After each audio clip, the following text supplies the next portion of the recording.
Estávamos no livro de Atos, mas senti, da parte de Deus, que devíamos fazer uma pausa de um domingo do livro de Atos para olharmos para a igreja de Éfeso, em Apocalipse capítulo 2, versículo 1 a 7. Então vamos abrir as nossas Bíblias em Apocalipse capítulo 2, versículo 1 a 7. E quando sinto da parte de Deus, não há nenhum esquema que me possa travar. Então, Apocalipse capítulo 2, versículo 1 a 7.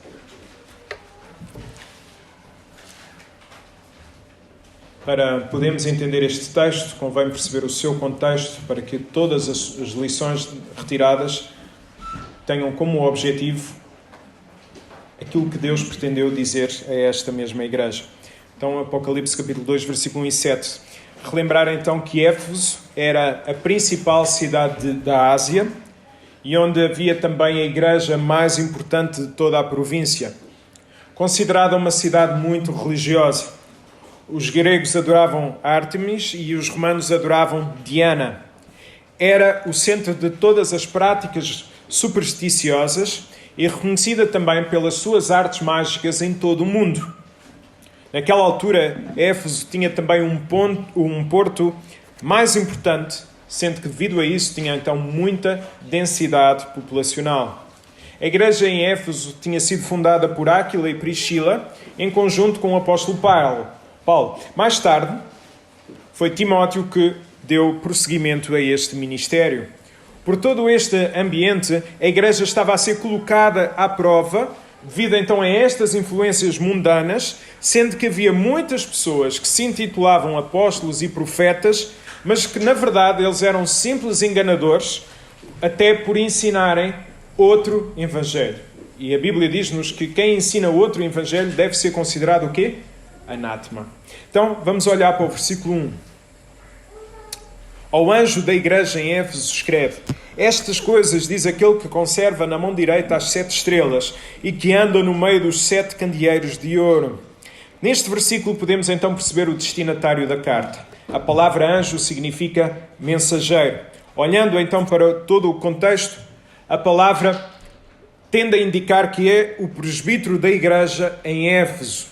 Quem seria então o emissário desta carta? Aquele que conserva a igreja na sua mão. Então, quem é que emite esta carta? Quem é aquele que conserva a igreja na sua mão?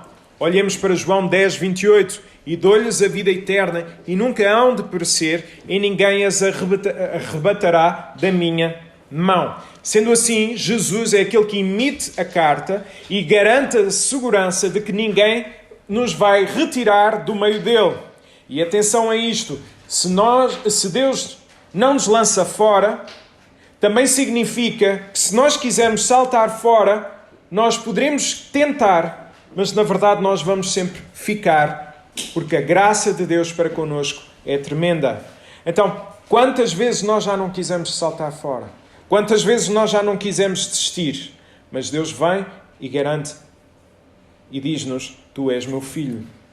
Então há aqui neste versículo, a certeza da salvação para aqueles que estão em Cristo, como também a segurança de que nunca irão perder essa mesma salvação. Então Jesus escreveu esta carta à igreja de Éfeso, representada pelo seu presbítero. A expressão estrelas refere-se aos presbíteros e os candeeiros refere-se à igreja. Diz-nos o texto, então, esta segurança. De quê? De que Jesus resgata-nos da miséria espiritual, Jesus salva-nos e Jesus protege-nos, dando-nos uma nova filiação, um novo nome. Nós agora, aqueles que estão em Cristo Jesus, a sua identidade é de filho. Por mais que venham dizer, a nossa identidade é filho de Deus. Como não amar a Jesus por tudo o que Ele fez, faz e fará por nós? Agora pensemos, quanto tempo por dia nós investimos a pensar naquilo que Cristo fez por nós naquela cruz, o qual levou sobre si o nosso castigo, o que pagou também o preço dos nossos pecados? Quanto tempo por dia nós investimos a pensar naquilo que Cristo fez? Qual a importância de nós pensarmos naquilo que Cristo fez? Versículo 2. Conheço as tuas obras, tanto o teu labor, tanto o teu trabalho, como a tua perseverança. e que não podes suportar homens maus, e que puseste à prova os que a si mesmo se declaram apóstolos e não são, e os achaste mentirosos. Então, neste versículo, quando vemos a palavra labor ou obras, tem como ideia mostrar as boas ações que os cristãos em Éfeso faziam, como também revelar a forma de viver daquela igreja. Neste sentido, não havia nada a apontar. Havia vários falsos profetas que tinham surgido na cidade, no entanto a igreja estava a recusar estes ensinos heréticos porque a igreja estava alicerçada na palavra. Era uma igreja doutrinada. É precisamente isto que se espera da Igreja da Graça. Que tudo aquilo que é pregado, tudo aquilo que é ensinado nesta igreja, a começar por mim, seja analisado pelas vossas vidas à luz da palavra, para perceber se aquilo que eu estou a dizer é certo ou é errado. Na parte final deste versículo, lemos que os cristãos em Éfeso puseram à prova o ensino dessas pessoas. Testaram-no perante a Bíblia para perceberem se o mesmo era de Deus. O ensino dado por estes falsos profetas não estava então relacionado com o culto a Deus, mas sim com o culto ao ser humano. O homem no centro de todas as coisas é sempre algo apelativo, só que o seu efeito é momentâneo. Não produz nada espiritualmente, não produz nada a longo prazo, porque não há transformação de coração. Pensemos nisto. Quantos jovens já não foram aos acampamentos? Quantos jovens já não passaram pelas nossas igrejas, e crianças e adultos? Ouvem, ficam todos motivados no início. Parece que têm uma injeção para o primeiro mês, mas depois tudo acaba. Porquê? Porque esse ensino foi agradável aos ouvidos, mas não chegou ao coração, não houve transformação. Porque muitas das vezes esse ensino também é um ensino centrado no ser humano e não centrado em Deus. Éfeso então recusou sempre falsos ensinos. Mais tarde os pais da igreja também reconheceram que o ensino dado por Éfeso e a sua capacidade de rejeitar o falso ensino devia ser louvada. Logo, isto mostra-nos o quê? Que a doutrina é importante na vida da igreja. A doutrina é importante na vida da igreja. A ortodoxia tem o seu lugar. Então, neste versículo, lemos também Jesus a elogiar o labor, o trabalho da igreja. Esta palavra significa trabalhar muito, trabalhar duro, servirem até ficarem exaustos. Ou seja, esta igreja, a igreja em Éfeso, servia, ensinava, ajudava e partilhava o Evangelho ativamente com todas as pessoas. Perceberam que isso era algo exigido de Deus e à igreja. O domingo para eles não era um dia de descanso para as coisas do Senhor, mas sim uma oportunidade de servi-lo e de servirem o povo de Deus. Resumidamente, então, a igreja em Éfeso era marcada pelo bom discernimento espiritual, odiavam tudo o que era mau e não toleravam o falso ensino. Características essas que foram elogiadas pelo Senhor Jesus Cristo, o Senhor da igreja. Qual o pastor que não gostaria de pastorear uma igreja assim? Versículo 3.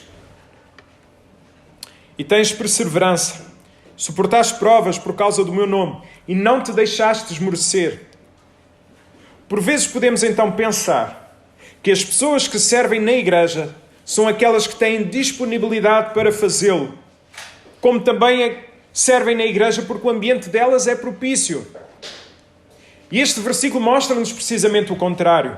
Nunca, ao longo da Bíblia, vemos Deus a chamar pessoas desocupadas. As pessoas que serviam a igreja eram pessoas ocupadas, mas que mesmo assim percebiam as suas prioridades. E é absolutamente errado quando nós achamos que só devemos servir quando nós temos disponibilidade total. Cuidado com isso. Além disso, o ambiente era terrível porque eles estavam a sofrer ataques dos falsos profetas. Estavam a enfrentar lutas bem duras por serem leais ao Evangelho. Muitos cristãos estavam a ser perseguidos. Outros chegavam a ser mortos por não se dobrarem perante César ou perante a deusa dos Efésios, chamada como? Diana. Então a igreja de Éfeso lutou diariamente, servindo a Deus, servindo a todas. Esforçaram-se muito. Davam literalmente a sua vida pelo Evangelho e não tinham medo de morrer por amor a Deus e por amor à igreja. O facto de estarem reunidos significava risco elevado de vida. Nada então demovia esta igreja. No entanto, será que o melhor estava para vir ou o pior? Vamos ver o versículo 4. Tenho, porém, contra ti que abandonaste o teu primeiro amor. Então, tal como percebemos inicialmente, o Senhor Jesus Cristo é que falava à igreja. Sendo assim, não era um membro da igreja descontente ou de uma outra pessoa qualquer. Era do Senhor da igreja. Então há aqui uma crítica do Senhor à igreja. Por isso ela deve ser ouvida com todo o respeito, para que então surjam as mudanças necessárias. Que crítica então seria essa perante coisas tão boas que vimos até agora? Conforme vimos no versículo anterior, a igreja sofreu vários ataques doutrinários e também usaram de mentiras para destabilizar o trabalho que estava a ser feito. Devido a isso, devido à luta pela pureza doutrinária, que foi elogiada, fez com que esta igreja abandonasse o primeiro amor, talvez até sem darem conta. Tornaram-se guerreiros e não servos. O que significará o primeiro amor? Muitos acham que o primeiro amor está relacionado quando nós nos convertemos. Tens que voltar ao primeiro amor e ter aquele amor quando tu te converteste. Pensemos então se isso é certo. Alguém acha que quando há salvação, essa pessoa sabe o que significa tudo o Evangelho, conhece a palavra do Senhor? Não. Saberá como deve servir a Deus, a sua família, a igreja ou a sociedade? Não. Sabe como deve viver a sua vida em santidade? Não. Nada tem a ver com a nossa conversão, o momento inicial após a conversão. Não tem nada a ver. Então o que significará o primeiro amor? João 13:35. Nisto conhecerão que sois todos meus discípulos, se quê? Se vos amardes uns aos outros. Então o primeiro amor significa amor mútuo. Amor entre os cristãos. Então os cristãos em Éfeso, por andarem a lutar tanto, ficaram com o coração endurecido. Ficaram sem sentimentos pelas pessoas que vivem no erro, e isso levou-os a terem atitudes rudes para com as pessoas. Esqueceram-se da virtude suprema, o amor. Estavam preocupados em examinar os outros, esqueciam-se de examinar as suas próprias vidas. Aquilo que eles estavam a fazer eram gestos mecânicos, desprovidos de qualquer devoção pela glória de Deus. Isto pode acontecer muito facilmente. Nós estamos tão habituados a fazer determinadas coisas e esquecemos que o ponto é a glória de Deus. É sempre a glória de Deus. Não há verdadeiro amor sem nos deleitarmos em Deus. Nós não conseguiremos amar as pessoas se não nos deleitarmos, se não encontrarmos o prazer que há em Deus. Daí a pergunta anteriormente feita: quanto tempo por dia nós pensamos naquilo que Cristo fez por nós? Então o conhecimento teológico da igreja em Éfeso estava a servir para combater as heresias existentes, mas não estava a fazer amar mais a Deus. Se apenas queremos conhecer mais teologia para sermos bons teólogos, com toda a certeza que o nosso amor irá esfriar. Todo o conhecimento deve ter a finalidade amar mais a Deus, servindo mais a igreja e as pessoas. A pureza doutrinária não pode, não deve substituir o amor. Como também não haverá verdadeiro amor sem pureza doutrinária. Será política. Charles Spurgeon tem uma frase fantástica. Ele diz o seguinte: reparem no pormenor desta, quanto a mim, grande frase, mais uma de Spurgeon. Quando morre o amor, a doutrina ortodoxa torna-se um cadáver, um formalismo sem poder. A adesão à verdadeira vira fanatismo azedo quando a doçura e a luz do amor a Jesus vai. Perder o amor é perder tudo. Perder o amor é perder tudo. E temos falado aqui na igreja. E os irmãos sabem que eu tento ser uma pessoa contida nas redes sociais, porque às vezes é difícil. Principalmente para mim. E aquilo que mais me entristece é que às vezes vejo cristãos a combaterem o erro, mas caem noutro erro, o ódio. Que coisa mais ruinosa, que coisa mais desastrosa. Nós, ao combatermos o erro, devemos fazer com amor. Porque se o meu objetivo, quando estiver a falar com o Miguel, não for a sua restauração, não for buscar a glória de Deus na sua vida, meus irmãos, eu apenas vou querer destruí-lo. Eu não vou... O meu objetivo como cristão, ao falar com o Miguel ou com a Laís, seja com quem for, é ver a sua vida florescer em Cristo. Mesmo que ele ande no erro, mesmo que ele faça as piores coisas que era capaz, o meu objetivo é trabalhar na sua vida e ver a sua vida restaurada. É ter compaixão pela sua vida. É procurar o amor de Deus na sua vida. Versículo 5 a versículo 7. Lembra-te, depois, de onde caíste. Arrepende-te e volta à prática das primeiras obras. E se não, venho a ti e moverei do seu lugar o teu candeeiro, caso não te arrependas. Tens, contudo, a teu favor que odeias as obras dos nicolaítas, os quais também odeio. Quem tem ouvidos, ouça o que o Espírito diz às igrejas. Ao vencedor dar-lhe-ei que se alimente da árvore da vida que se encontra no paraíso de Deus. Então, não basta reconhecer os nossos erros. Precisamos saber quais são, para que então possam surgir as mudanças necessárias. A falta de amor não é um erro pequeno. E nem é um assunto de menor importância. Se assim fosse, não haveria esta carta. A falta de amor por Deus e pelas pessoas é tratado como sendo um pecado grave na vida da igreja. E como tal, todo pecado necessita de quê? De arrependimento. E caso não houvesse arrependimento, Jesus prometeu que iria destruir aquela igreja. Porquê? Porque mais vale não existir uma igreja do que existir uma igreja dando mau testemunho ao Evangelho.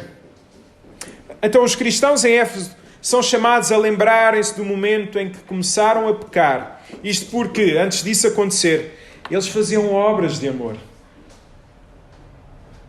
Eles faziam obras de amor no passado. Então o apóstolo Paulo escreveu a carta à igreja em Corinto, capítulo 13, mostrar que tudo que possa ser feito, se não for feito em amor, para nada serve. Tudo o que é feito em nome de Cristo será sem valor se as nossas ações não forem motivadas pelo amor. Contudo, e isto é importante ficar frisado, Jesus não os convidou a um relaxamento doutrinário. Antes, pelo contrário, o próprio Jesus, vemos aqui a enaltecer a postura da igreja por ter combatido a obra dos nicolaítas. Odeias a obra como eu odeio. Então é importante saber que Jesus dá ênfase à doutrina e dá ênfase ao amor. Uma sem a outra não podem ser desligados. Então uma igreja que fique só na doutrina esquece do primeiro amor. Uma igreja que fica só no amor esquece de que o mesmo deve estar firmado na palavra para nós termos capacidade de amar a Deus, e quando nós temos a capacidade de amar a Deus, nós conseguiremos amar também as pessoas. Em Éfeso a palavra então era agradável aos ouvidos, mas não estava a entrar no coração. O que fazer então quando isso acontece? O que fazer quando a palavra não está a transformar no nosso coração? Neste texto, então, nós podemos tirar 4 aplicações para a nossa vida e para a vida da igreja. Em primeiro lugar, amamos a Cristo quando amamos a sua verdade. Não há outra forma. Não há ninguém que possa dizer, ou se diz é um mentiroso, que ama a Cristo, mas não quer saber da verdade. Isso não é o quê? Gosto? Pode ter, mas amar profundamente. É impossível amarmos Cristo se não amarmos a sua palavra. Porque Cristo é a palavra, é o Logos encarnado. Então, os cristãos em Éfeso tinham cuidado e zelo para com a doutrina. Todos os ensinos eram vistos à luz da palavra, para saberem se os mesmos vinham de Deus. Não há evangelho sem doutrina. Em termos gerais, hoje em dia vê-se uma preocupação desmedida com o entretenimento. No entanto, quem deseja estar entretido deve procurar outros sítios que não a igreja. Entreter não é a missão da igreja. Por amar-vos tanto é que vos digo isto. Nós não devemos pensar em como entreter as pessoas, mas devemos pensar em como evangelizá-las. A igreja tem a obrigação de pregar o Evangelho é Cristo. E as famílias é que têm a obrigação de falar destas verdades no seu lar. Só que hoje, devido à nossa preguiça, devido ao nosso conforto, nós estamos a passar tudo para os outros. Quem é que queremos que eduque os nossos filhos? O Estado. E o Estado está a passar... O governo está a aceitar as piores coisas a serem ensinadas aos nossos filhos na escola e nós comemos isso de olhos fechados e aceitamos isso como se nada fosse. Porquê? Porque dá trabalho combater o erro. Nós temos que perceber o que é que está a ser ensinado aos nossos filhos em todos os lados, porque nós iremos prestar contas diante de Deus das suas vidas. Isto nas escolas. Mas nas igrejas, meus irmãos, nós depositamos tudo na vida das igrejas, que as igrejas façam o trabalho com os nossos filhos. E se os nossos filhos se desviarem, quem é a culpa para essas pessoas? É da igreja. Que não soube entreter essas crianças, que não soube entreter os júniores, que não soube entreter os adolescentes. E é mentira. O trabalho é dos pais, meus irmãos. A responsabilidade é dos pais de educarem os seus filhos nos caminhos do Senhor. Cuidado quando a preguiça ataca a nossa vida. Confiamos tudo nos outros para que possamos viver uma vida descansada. Por isso é que ter filhos é uma responsabilidade tremenda. E deve-nos fazer tremer. E se não temos filhos, devemos ajudar as outras famílias que têm filhos a poder educá-los nos caminhos do Senhor. Há lutas bastante grandes que estão a ser travadas. E nós cristãos não nos devemos silenciar. Falar a verdade em amor. Mas nunca esquecer do amor, nunca esquecer da verdade. Os nossos filhos estão a ser expostos a muitas coisas que nós estamos a tolerar, de olhos fechados e de ouvidos tapados. E quero-vos dizer uma coisa, que a maior parte das vezes que os filhos se afastam das igrejas, não são as igrejas que falham, mas as famílias que depositam apenas essa responsabilidade à vida da igreja. Mas também vos quero dizer outra coisa. Que às vezes as igrejas trabalham, as famílias trabalham e os filhos desviam-se. Contudo, aí nós podemos dormir descansados. Apesar da dor de que fizemos tudo o que estava ao nosso alcance para que os nossos filhos fossem convertidos pelo Espírito Santo. Segundo lugar, segunda aplicação. Amamos a Cristo se vivermos em amor para com todos. Os cristãos, então, em Éfeso, lutavam pela pureza doutrinária, mas esqueceram-se que essa luta devia ser feita em amor. Tinham um coração seco para com as pessoas. É certo que pode haver discordâncias, e elas são salutares, mas estas nunca devem ser vividas sem amor, e não com o desejo de acertar contas para mostrar quem é o maior. Se eu discordar da Luísa, que é perfeitamente natural, e numa reunião o meu objetivo for apenas destruí-la, eu devo repensar acerca do Evangelho.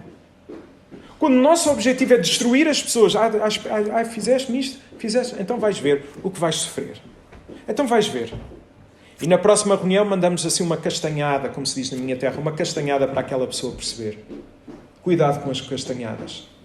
Elas não vêm de Deus. Isso não é amor. Isso não é o desejo da restauração. Vivemos então as verdades do Evangelho quando proclamamos a verdade em amor. Mesmo então que seja necessário repreender alguém, as pessoas à nossa volta devem saber que isso foi movido pelo amor a Deus e depois por amor a elas.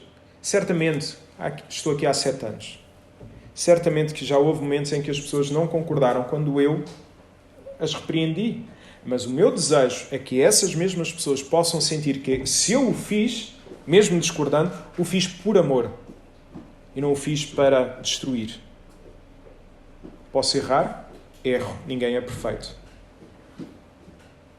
Mas fui motivado para sempre, e luto sempre para que isso seja uma realidade, motivado para que essa vida fosse restaurada por Deus. Precisamos então ter uma igreja doutrinada, que viva de forma correta perante Deus. Precisamos pedir então que Deus quebre o nosso orgulho e que nos ajude a viver a nossa vida de uma forma saudável espiritualmente, para vivermos então em amor com todos. Terceiro lugar, amamos a Cristo se nós vivermos em arrependimento. Jesus convidou-os ao arrependimento, ao lembrarem-se de onde tinham caído, para que então pudessem mudar as suas atitudes e os seus comportamentos. Arrependimento significa mudar. Caso não haja mudança, foi apenas um mero remorso. O arrependimento tem que ser uma característica da nossa igreja e nós não nos devemos envergonhar quando alguém se arrepende dos seus pecados. Nós não devemos nos envergonhar quando alguém diz assim: pastor, eu era ladrão e estou arrependido. Pastor, eu menti e estou arrependido. Pastor, eu traí a minha mulher e estou arrependido. Pastor, eu enganei as pessoas e estou arrependido. Nós devíamos celebrar esses momentos, nós devíamos alegrar, porque é o Espírito Santo que está a trabalhar na vida dessas pessoas. Porque nós, e estou agora a generalizar, aquilo que nós fazemos muitas vezes nas nossas igrejas é cultivar a imagem da fachada, em que se alguém tem a ousadia de dizer: eu estou arrependido por ter feito determinada coisa, o que é que vem logo? O exército. Matar a pessoa, destruir a pessoa. Depois talvez possa haver alguma hipótese para a sua vida. Isto não é amor. Isto não é verdade em amor. Isto são egos apenas e orgulho. Então o arrependimento tem que ser uma característica da nossa igreja. Devemos estar prontos a pedir perdão e a receber o perdão. Ninguém é perfeito. Ninguém se acha perfeito. Aliás, esta ideia, há várias pessoas que a passam, mas a ideia de que a nossa caminhada, ela é muito mais feita por arrependimento do que perfeição. Perfeição, nós temos uma eternidade. Até lá, somos convidados a andar na luta. Por isso, somos lutadores. Não somos perfeitos, somos lutadores. E a maior beleza do Evangelho, sabem qual é? Uma das maiores belezas. É que enquanto és vivo, há tempo de mudar. Pastor, falhei com a minha mulher, com o meu marido. Há tempo de mudar. Falhei com os meus filhos, na educação com os meus filhos. Há tempo de mudar. Falhei. Há tempo de mudar. És vivo, respiras. Então há tempo de mudar. Vem, bem-vindo ao clube. Esta igreja é uma igreja de pecadores. Arrependidos, mas de pecadores. Bem-vindo. Vem. Essa é a nossa maior alegria. Pessoas a reconhecerem o seu pecado e a lutarem para deixarem de pecar. Não te esqueças, uma das maiores belezas do Evangelho é que há sempre tempo de mudar. Sempre. Nunca te esqueças disso. O diabo é que nos faz achar que já não há nada a fazer. Mas há muito a fazer, pela graça de Deus. Quarto e último lugar.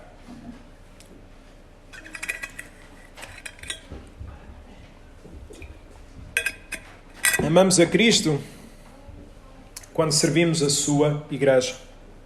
A igreja em Éfeso servia com intensidade e isso foi elogiado. Ficavam exaustos e isso foi elogiado. Não vemos Jesus a dizer: atenção, domingo é um dia de descanso, façam alguma coisa, mas não muita.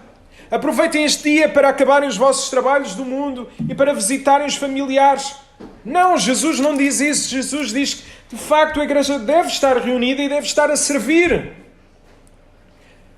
Jesus elogia a postura deles. Era feita com responsabilidade. Isto é aquilo que nos tem faltado. A cultura da responsabilidade. Porque se fôssemos tão responsáveis na igreja como somos no nosso trabalho, as coisas certamente que seriam melhores. E se fôssemos responsáveis no trabalho como somos na igreja, certamente se calhar já teríamos sido despedidos. E nós servimos a Deus. Domingo é um dia de descanso das atividades do mundo, mas não do serviço a Deus e à sua igreja. É um dia em que nós podemos servir apenas, mais do que sermos servidos.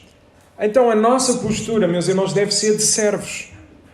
E meus irmãos, tenho dito isto ao longo do livro de Atos. Chego à conclusão que este tempo de pandemia tem servido de teste espiritual à nossa vida pessoal, à nossa vida familiar, à nossa vida enquanto igreja. O medo, o conforto pessoal está a impedir-nos muitas vezes de cumprirmos a missão que Deus nos confiou de sermos bênção, de levarmos a palavra a todas as nações. Creio que é necessário orarmos para avaliarmos as nossas vidas e a vida da Igreja da Graça. Como é duro perceber que ainda temos tanto para limar, mas há tempo para mudar. Não podemos perder tempo na reclamação quando há tanto tempo para fazer. E meus irmãos, às vezes aquilo que eu percebia é que quando tivemos que ficar confinados, trabalhámos imenso para conseguir dar o melhor. Estão aqui algumas pessoas que trabalharam imenso. E no domingo, quando era passado o vídeo, às vezes, em vez de recebermos uma palavra de bênção, recebemos o que? O meu telemóvel enchia-se de mensagens a dizer: o som não estava bom, a imagem não era boa, não sei o que, não estava tão bem. Às tantas eu tive que dizer a uma pessoa: não estava? É simples. O próximo sábado começas às 9 da manhã e sais lá às 5 da tarde, como acontece muitas vezes com essas pessoas. Se estiveres disponível, vai para lá e vai servir. A tua reclamação não serve para nada se não estiveres disposto a trabalhar. Pede a Deus que te cale. Calemos as nossas bocas se o nosso desejo não for para serviço. Houve aqui muito trabalho. Houve aqui muita dedicação. Não temos material, não temos quase nada. Demos o nosso melhor. Louvado seja a Deus pelas pessoas que nós temos aqui na igreja. Conseguiram fazer milagres com o pouco que nós temos. O culto tem muita importância. O culto não deve ser abandonado. Há um mandamento para nós estarmos juntos. Nós já sabemos viver com o vírus com responsabilidade. Estamos a lutar para ter 3 cultos, para que todos tenham acesso à palavra de Deus. Estamos a lutar para que isso aconteça e dou graças a Deus, porque neste tempo não houve uma pessoa que dissesse: eu queria ir ao culto e não havia culto. Há culto. Temos 3 opções disponíveis. Se for preciso, vamos à 4ª e à 5ª. Todos terão acesso à palavra de Deus. Não sou eu que vou bloquear o acesso a essa palavra de Deus. Temos 3 cultos, mas se tiveres que vir a um culto num horário que não te convém, vem na mesma. Mesmo o culto que começa daqui a pouco ao 12h30, ele acaba à 1h15, à hora que antigamente nós acabávamos o nosso culto.